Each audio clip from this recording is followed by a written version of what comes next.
Hello everyone, আসসালামু আলাইকুম। Welcome to my another blog.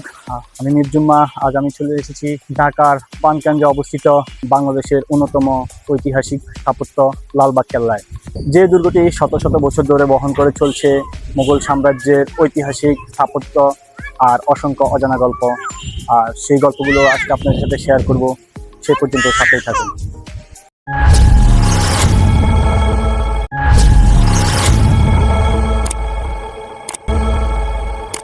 এই যে আপনারা দেখতে পাচ্ছেন, এটাই লালবাগ কেল্লার প্রধান প্রবেশদ্বার।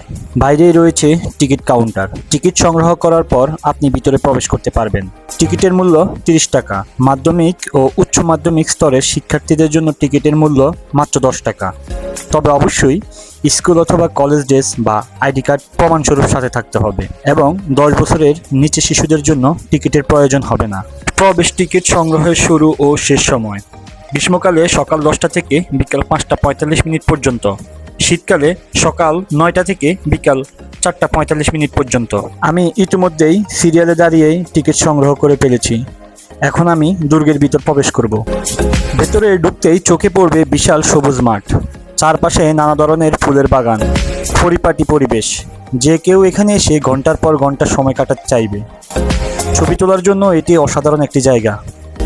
ভেতরে প্রবেশ করতেই চোখে পড়ে একটি বিলবোর্ড, যেখানে লেখা থাকে খেলার সামগ্রী ও খাবার নিয়ে দুর্গের ভিতর প্রবেশ করা থেকে বিরত থাকুন।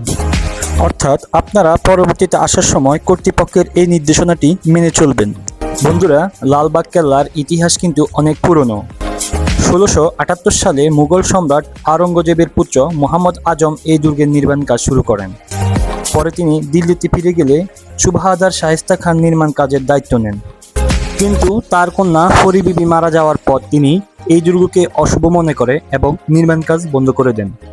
সেই কারণেই আজও লালবাগ কেল্লাকে একটি অসমাপ্ত মুঘল দুর্গ বলা হয়। ভাবুন তো, প্রায় 350 বছর আগের এই স্থাপনাটি আজও কতটা সুন্দরভাবে দাঁড়িয়ে আছে।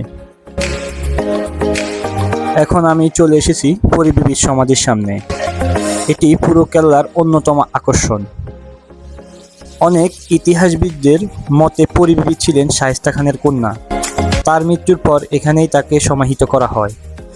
এই স্থাপনাটির স্থাপত্যশৈলী সত্যিই অসাধারণ। এবার চলুন লালবাগ কেল্লার ঐতিহাসিক মসজিদটি দেখে আসি। মসজিদটি ছোট হলেও এর নকশা এবং নির্মাণশৈলী আজও মানুষকে মুগ্ধ করে। দূর থেকে দেখলেও বোঝা যায় মুঘল স্থাপত্য কতটা উন্নত ছিল।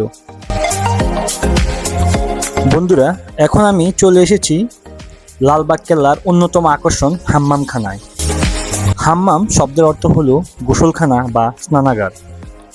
মুঘল আমলে এটি শুধু গোসলখানার জায়গায় ছিল না, বরং রাজপরিবার ও উচ্চপদস্থ ব্যক্তিদের বিশ্রাম ও ব্যক্তিগত পরিচর্যার জন্য ব্যবহৃত হতো।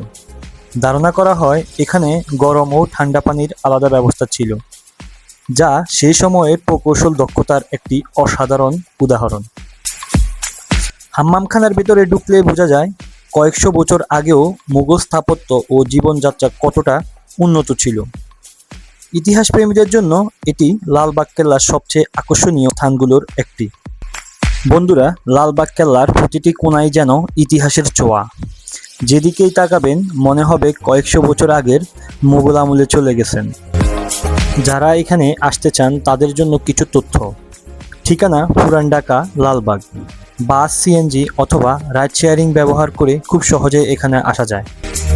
সকাল অথবা বিকেলে আসলে ছবি অনেক সুন্দর আসে।